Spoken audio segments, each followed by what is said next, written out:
Hello, welcome to CLSP Politics Special Report. Well, so we've decided to,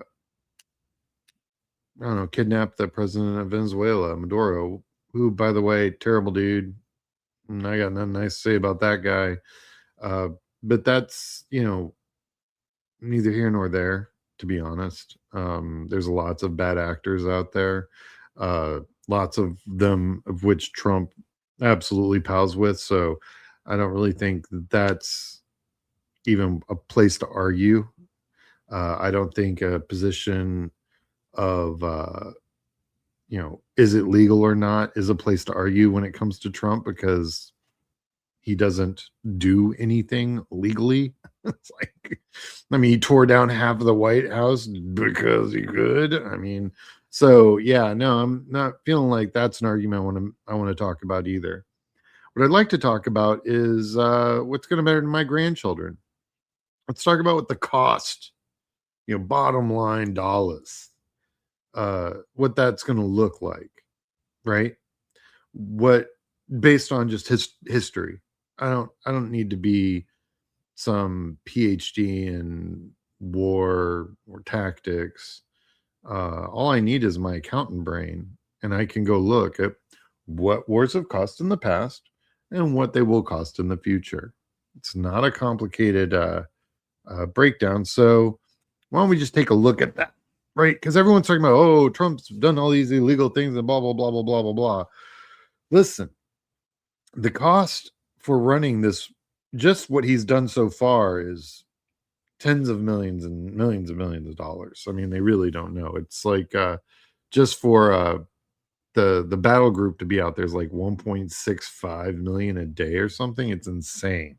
So let's just look and look at what we have to look forward to as far as taxpayers, as far as things that we're not going to have as citizens because of what Trump has decided to do. So let's just talk about what winning means, right? No one's even talked about that. All they're like, all Trump's saying is, we've taken control. I'm like, no, you haven't. You haven't taken control of anything. Took control of two people.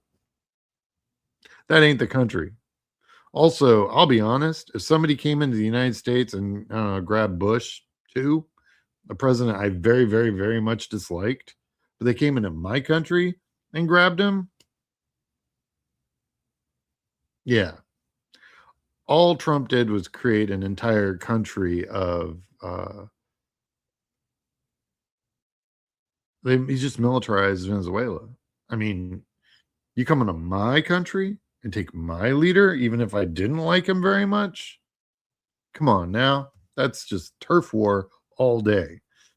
And yeah, so let's decide, what does it mean to win? Is it defeating the organized resistance, controlling territory, stabilizing the government? Yeah, taking out insurgencies. None of these do we have the best history with when it comes to countries, never mind in South America. Wow. Oh, just that the history is pretty thick. But let's assume we want to do 2 out of 3 of these. I don't know. Let's just assume. All right. Well, you know, our direct combat costs, right, for us to go in is first 3 months, just the down payment, really just the foothold where we take the airport, maybe a couple radio stations, drop in a bunch of guys, put some artillery around it.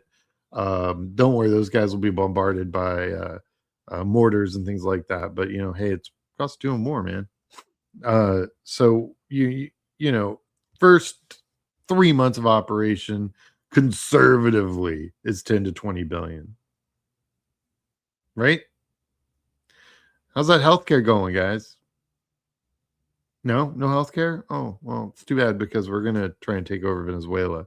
First year of operation, 30 to 60 billion. How crazy is that? Um, so just to build out security, governance, and logistics. Like I said, historically, we've had huge overruns in all of these, right?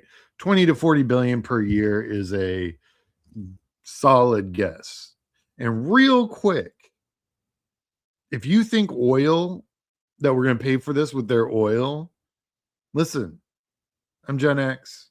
We got stuck in a desert war for 16 years based on that lie. It ended up costing us $7 trillion and our future and lives of many of my generation.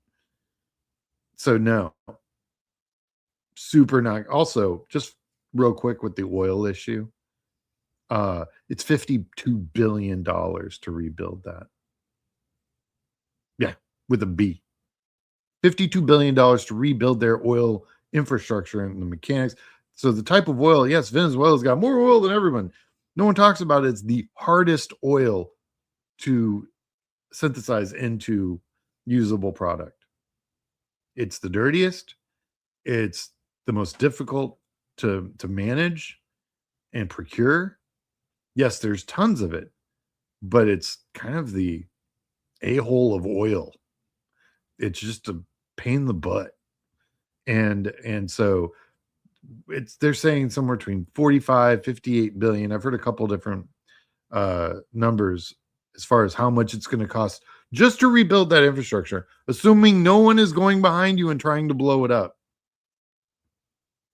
So you've got to protect all that infrastructure.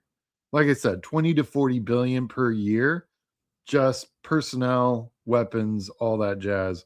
And I think this is a low number. So let's look at some historical adventures that we've had in other countries over the last 30 years, right? So we've got Iraq, direct cost of 1 trillion, total long-term costs, and we're not done yet because there's still veterans out there. And plus the interest on the deficit, we haven't even paid off, right? So far, $6 trillion. And we're not even done paying. This is just Iraq, right? We're not even done paying. We're still paying that off. We're still driving that car around like we own it, but we're still, the bank does. So yeah, not a thing. Ooh, Afghanistan. Let's look at that one. That's one of my favorites because that was a fun one, right? Direct cost 2 trillion. Long term 4 to 8. Multi-decade obligation. And what's interesting about a desert war versus a jungle war is that a desert war, you can see them coming. In a jungle war, you can't see 5 feet in front of you. I've spent time in a jungle. I used to go hiking in jungles all the time.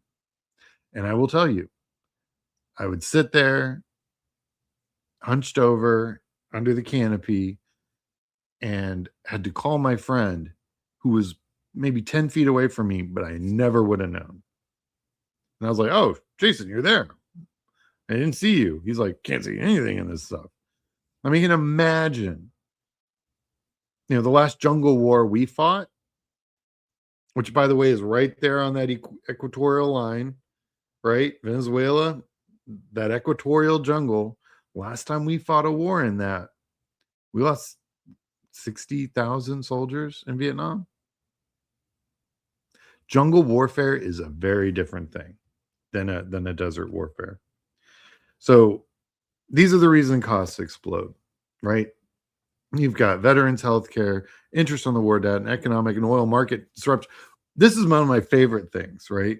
Trump's like, we're going to get that oil and we're going to put it on the market. You know what that does? Hey, Texas, that makes your oil less valuable because you flood the market.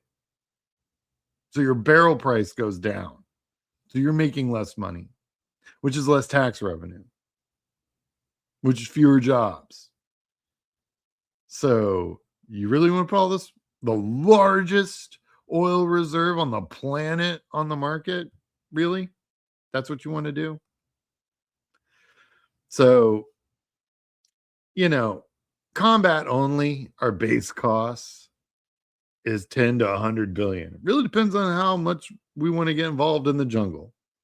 Like if we just take the cities and secure them, and all we have to do is deal with, IEDs and just having our soldiers blown up daily. Yeah.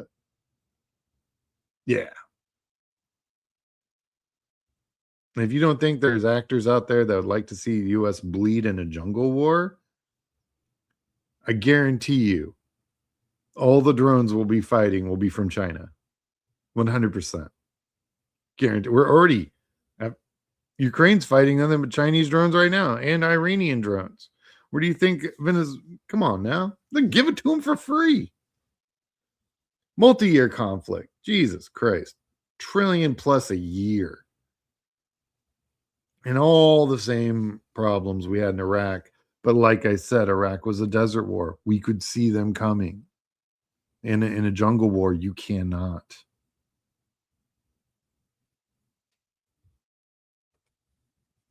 The bottom line is, man, is it winnable militarily? We have the most powerful military on the planet Earth. We can scorch Earth and kill millions and millions of people.